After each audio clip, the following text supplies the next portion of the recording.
tremors continue long after the last of my classes have ended. Although none of my students have commented on it, I've caught a few sharing anxious glances every time a pen slips from my hand or my shoulder tenses whenever called. However unusual it must be for them to see normally composed Miss Gales become a bundle of nerves. Even the most boisterous ones have given me less grief today. You'd think being on my 4th cup of tea would provide some sort of comfort, or make it worse because caffeine. Or is this the 5th? Egad, why does counting matter now? That also looks like weed. The fact that I can't easily shake it, that's her problem. The fact that I can't easily shake it off this time should tell me something. The last time this happened, I passed off as some lapse in my part, after having been sick the week before. And it is a natural conclusion. Those are just stories, a centuries-old lore passed by locals to keep children in line. What place doesn't have those? One of my Dawes books even went as far as to describe them as a strong part of Isabella's culture. Tree giants, women who feed on unborn children straight from the mother's womb, or hell, there's even that one story about the demon baby. All folklore that never had a smidgen of truth in it, most probably told to scare off the natives there back in the old days, much like every other one in every other place. The world is more universal than people care to think, but looking at it from where I'm standing now, after staring right into the eyes of that woman, after all the things I've been hearing and feeling, perhaps there's really more to the bloody letter than some awful Halloween prank. Perhaps Isabella's right all along. A terrible thing if true, though that thought doesn't linger long, thankfully. Soon the ringing of my mobile takes my attention away from it. An unfamiliar name flashes before me once the screen lights up and my brows knit together. Marianne McCullough. Staring hard at the screen, I try to remember what I've entered into this person on my contact list. It takes a moment. When it clicks, my eye zeroes in on the book lying wide open on my table. Loaned out from the library almost a week ago. I met the woman there by sheer coincidence, a fellow history buff apparently. We were after the same book, but in the end she's given it to me under this condition that I call her once I'm done. To be honest, I've completely forgotten about it until now, and, well, I haven't really even taken a peek of it until today. Normally I'd be done with the whole volume of this size a few days after taking it out, but 1 or 2, depending on how busy I am. But finding a chance to sit down and read through it has been more difficult lately than I was anticipating. One moment I'm busy simply grading worksheets, attending a movie premiere, and the next, then someone's suddenly inviting me out for one reason or another. Days later, a friend stops showing up in her flat, right after wearing reports start pop up in the local news. There simply isn't enough time to breathe and get a grip on things. I have been flipping through the pages of said book moments ago, though never really reading anything and merely hoping for a distraction. To no avail. My phone gives another ring, and this time I do not hesitate to answer. Marianne? Hello. Here I was starting to wonder if it was a bad time to call. Is it? No, not at all. I dismissed my last class a few minutes ago. I'm pretty much free for the rest of the afternoon.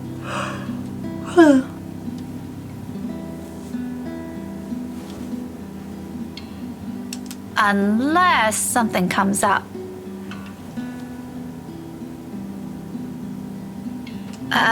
Is this about last time?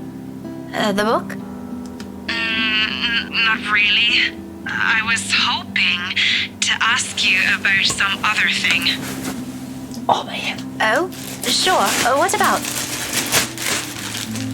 You grew up in this city, didn't you? Ignore me.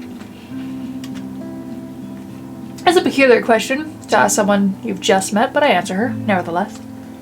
I'm more curious where she's heading with this by starting with that. Born and raised, 3rd-generation migrant. Why do you ask? So, you must be familiar with the local lore. The, stories? Quite. If I'm going to teach about history, I'd like to think I am, yeah? But a family friend would be a better person to ask. If you want, I can contact him for you. No. Let's just keep this thing between us, okay? It's nothing. All right. I really don't know how else to put this without sounding a bit crazy. But things have been really... Do you remember the mansion I mentioned back when we met? My current project? In hindsight, I should have expected it to lead to this. She must not have lived here long if she's asking about this now. It didn't take a week with Isabella when she arrived, but that's Isabella, superstitious down to the last hair. Though it won't be too far off to think that Marianne has only started thinking about this recently. She's working on the damn house itself. I must admit, even I'm curious now, despite living here for so many years and having so many chances to look it up before. The Ermengarde Mansion, yes? Yes, that one. And, The thing is... Oh dear, this is a bad idea. You know what? Just forget I ever called you about this.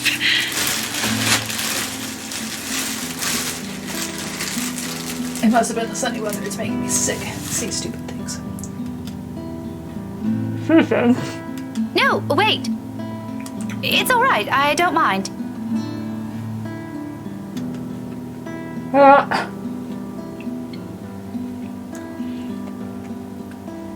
There's a moment of pause before she responds again.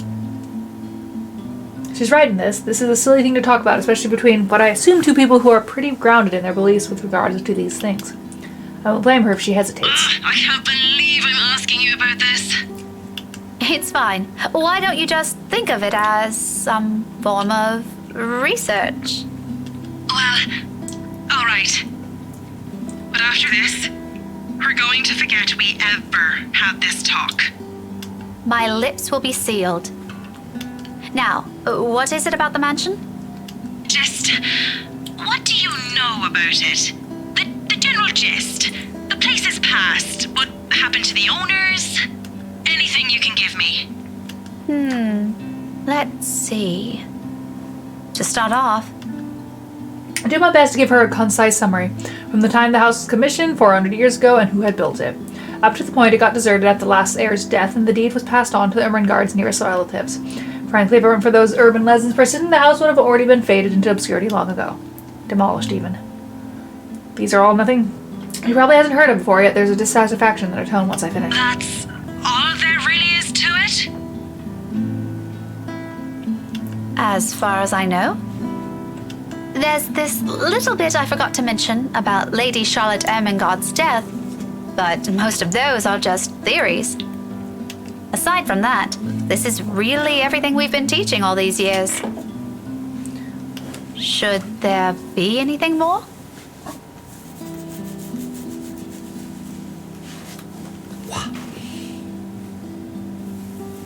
They wash my hair tonight. No mention of any other weird stuff?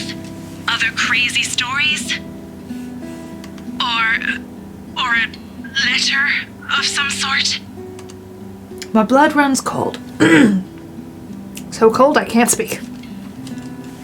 Any warmth and comfort the tea I've drank has given me prior has instantly been drained out of me. The phone creaks softly as my light hold on it turns into a firm grip. This whole letter bullshit is starting to turn into more than a coincidence. None that I've heard or read of. What does a letter have to do with this? Oh, no. It was just something I came across. Ignore it. Random thoughts, you know?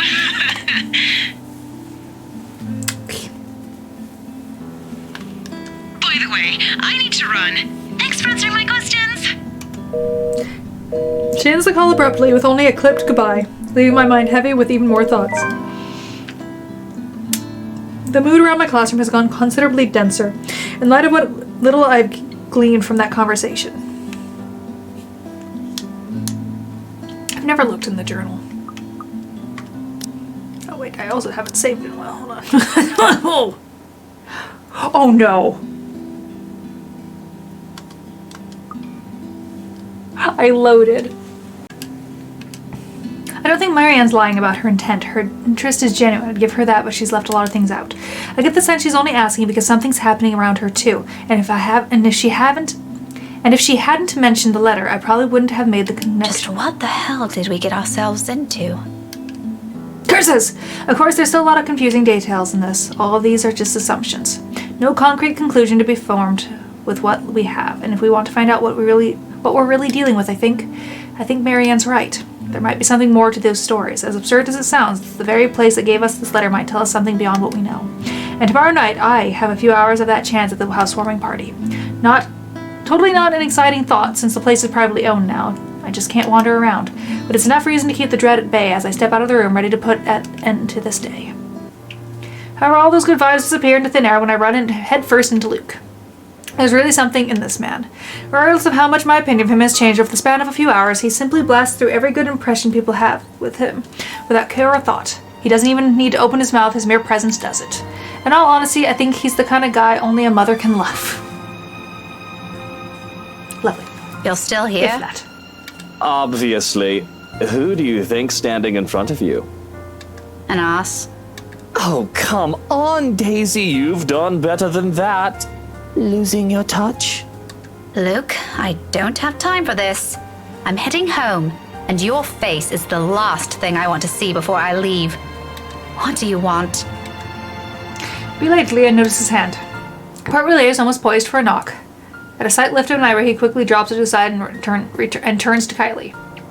She's standing a few steps from him, holding her hands behind her back and toeing on something on the floor with the tip of her shoes. Then he proceeds to make vague gestures at me and the child. He resembles a fish flopping for air with all the ways he's moving his arms, so I think he's trying to urge her to speak up. Munchkin, I thought you wanted to tell her something. You do it, Tio. This wasn't my idea, darling. Don't worry. I won't tell Tia what you told me the other day. And this morning. Luke exhales, rolling his eyes at the ceiling, maybe praying for the universe to grant him more patience. He knows a losing battle when he sees one. He may act worse than a 5-year-old throwing a tantrum at times, but he's no match for an actual child. Nothing better than being served a dose of his own medicine, huh? Once his frustration has been promptly let out, he points a rude finger at me. I do my best to stare the offending digit down, but can already hear the demand before it's even out of his lips. You, come with us. What makes you think I will? Because little Rugrat here is upset and worried, and it's your bloody fault. I've no idea what happened this morning, but if you don't come with us, I won't be hearing the end of it from her. So do me a favor, Daisy, and just be glad I'm inviting you. You're asking for a favor, and you can't be bothered to be polite? I don't know. It's been a really busy day for me. I kind of miss my couch. Daisy, you just say yes. A pause follows, almost too dramatic. Afterwards, his face twists into something between a grimace and a smile. As it happens, he appears like he's in a lot of physical pain. You'd think a man is getting any aneurysm simply by being polite. Please? Tio said it'll be his treat. What? I said no such thing, Munchkin. I only agreed to this because you requested it. I'm under no obligation to feed her. I promise I'll be quiet the next time I visit. Oh, all right, but just one meal and make it the cheapest. He and Ashton will get along famously on that department. On a different front, the offer of a free dinner does sound enticing, however half-heartedly given it is. Most because Kylie has wisely put on her puppy eyes, and by the second I find all my choices slipping away from me. See, Miss Pink? It'll be fun. You don't have to feel sad anymore, okay? Oh, well, My mobile buzzes from my pocket, cutting me mid-sentence, and for a second I'm spared from the act of giving an answer I'll regret either way. Pitching the gadget out, I wave a hand at him and excuse myself. A disgruntled expression is on Luke's face before I turn away.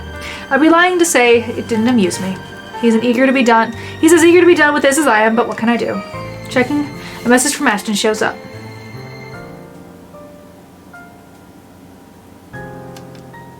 Just the usual. Unlike what he does to Zachary, Ashton has the decency to let us know when he's dropping by or he's in the area for some business. From the way it's phrased, it sounds to be the latter. Either way, I'm glad he's at least aware of that boundary. Not that Isabella's ever going to let him leave the building unscathed if he ever pulls the same stunt he does with the other man. I cringe to imagine what she'll do to him. Sighing, I slip the gadget back to my pocket. But looking up to see Luke's utter impatience on his face, I now face a different dilemma. The two of them are still waiting, and knowing the kind of person Luke is, this is already a grand gesture of goodwill coming from him. All to please his godchild. His denial aside, it's easy to tell he's really fond of Kylie from his actions alone. I kinda hate to ruin that. Well, Daisy, we're waiting here. On the other hand, there's Ash. His message doesn't exactly imply he's going to wait, or he's expecting me to be there, but there are matters I hope to discuss with him in person. But to say, housewarming party matters. With inviting Isabella out of the question, I only have Zachary and Ashton. Although the former has already made it clear he'll be busy this week, and while Ashton has been my first choice from the start, even if he detests attending gatherings like this. It's company that counts. We can be miserable together. But that's the problem, isn't it? He hates them, and it's very likely his answer will be a flat no. I'd rather not hear that. If by some miracle he agrees to it, he'll probably be sulking the whole party. Not really a tough choice when you put it like this.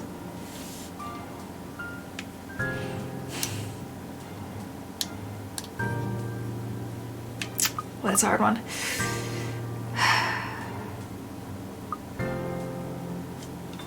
I feel like she's got more important matters to attend to. Though when you just look at it closely, it isn't such a difficult decision to make. First and foremost, no matter where I look at it, it is inappropriate to some degree. Disregard Luke's honest intentions. I've only known the man for a grand total of 2 days, including today. If I'm going to be thoroughly specific, I'll give it a grand total of 10 hours. By all means, that's not enough reason for me to join them for dinner, even if he says Kylie's the one who requested it. To other people, it won't appear as innocent as he makes it out to be, and if there's one ugly thing about the city, it's this place's penchant for inane gossip. One little spark, it'll spread like wildfire. Who knows how far it'll go, how many ears it'll reach. What if Ashton hears about it? I'd rather not think about the consequences of that. I've got enough on my plate as it is. Being at the center of a rumor mill along with this man, in whatever form it takes, sends unpleasant chills down my spine. My answer must have already shown on my face as Kylie's smile immediately dissolves into a pout. You're not gonna join us, are you? I'm sorry, Kylie. I'd love to, but I have other things to do. Another time, maybe? A friend just texted me about something urgent, and he wants to meet tonight. Just say it's a date, Daisy. A little rugrat will understand. She's not an infant. No need for blatant lies. Heat instantly crawls up my face at his baseless insinuations. What I would give for another chance to put a real dent in his skull. What even gave you that idea? And even if it is, why do you care? Stop sticking your nose in other people's affairs. Oh, your face says it all, woman.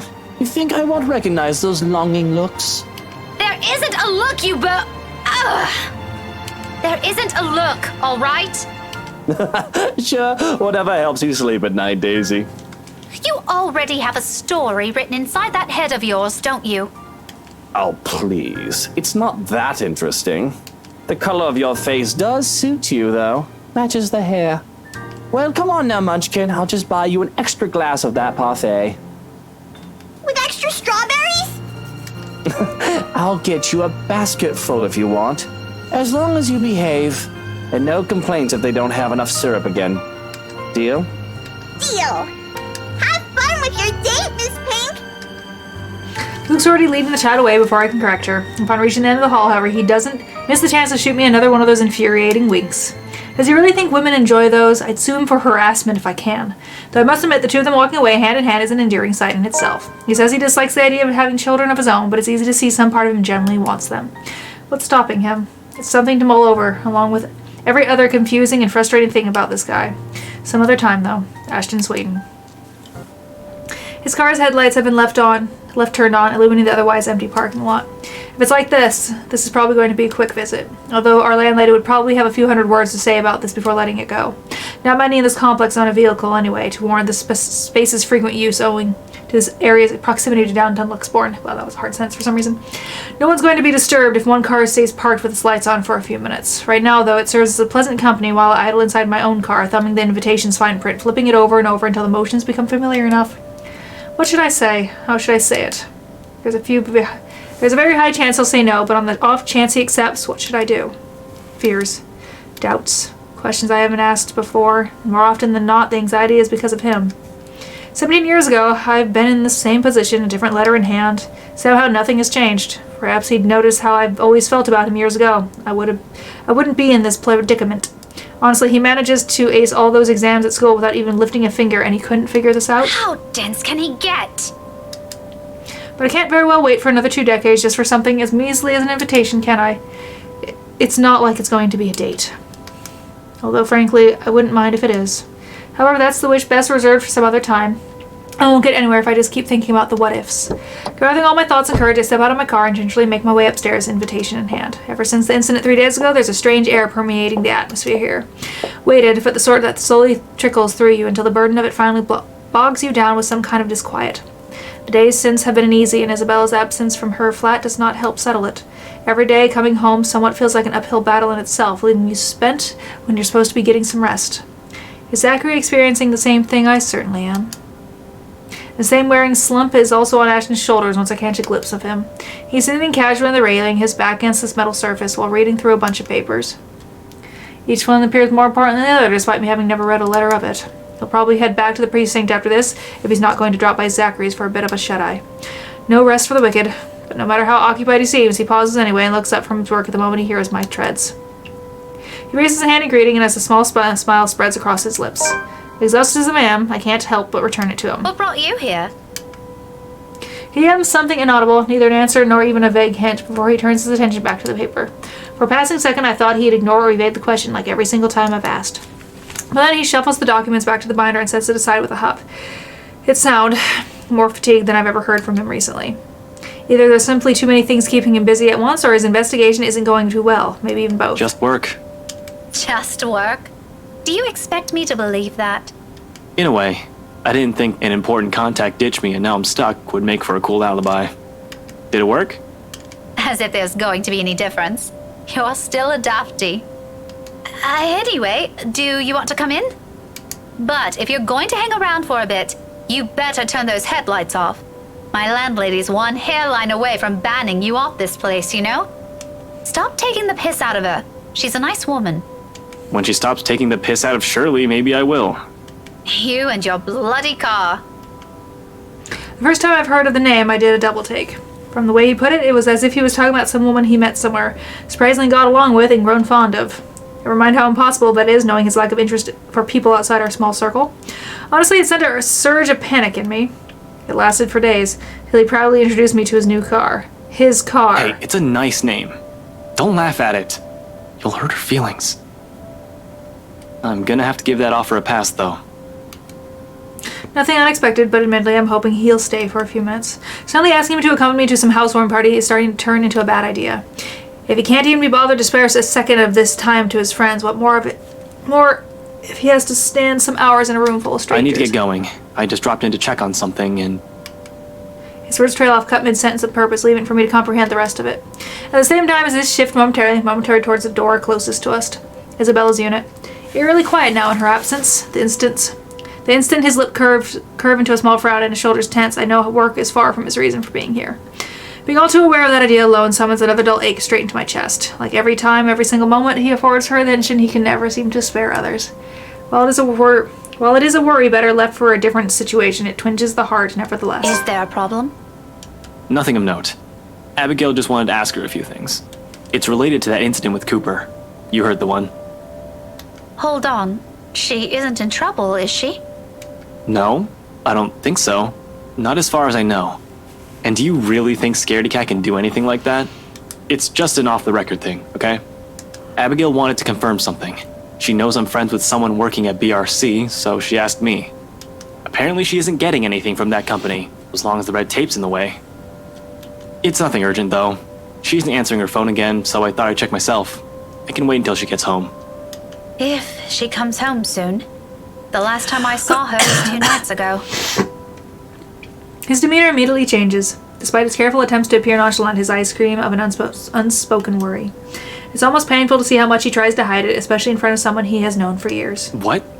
Did she take a vacation or something? No word from her, unfortunately. And I don't think she'll go on a trip without telling us. It's been 2 days. Do you think we might have to file a missing person report? I hope not. But let me know if anything happens. You know how to contact me. I'll see you later, Becca. Ashton squeezes my shoulder, light as he can, before stepping away and heading straight for the stairs. His way of offering comfort in the middle of this little mess we found ourselves in. But amidst all of this, a tiny voice in the back of my head nudges at my memory. Something I've forgotten and very reason why I've chosen to return home early. He's made it 4 steps down when realization kicks in and awareness of the envelope has been holding returns to me. Panic rears before proper words can form or I can think about the situation. Not a second sooner, I'm calling after him. Ashton, wait! He halts 1 foot already down another step when he turns to me, raising an eyebrow in question. Yeah? And of all times, it is in this moment when I falter, the adrenaline from earlier's panic suddenly recedes.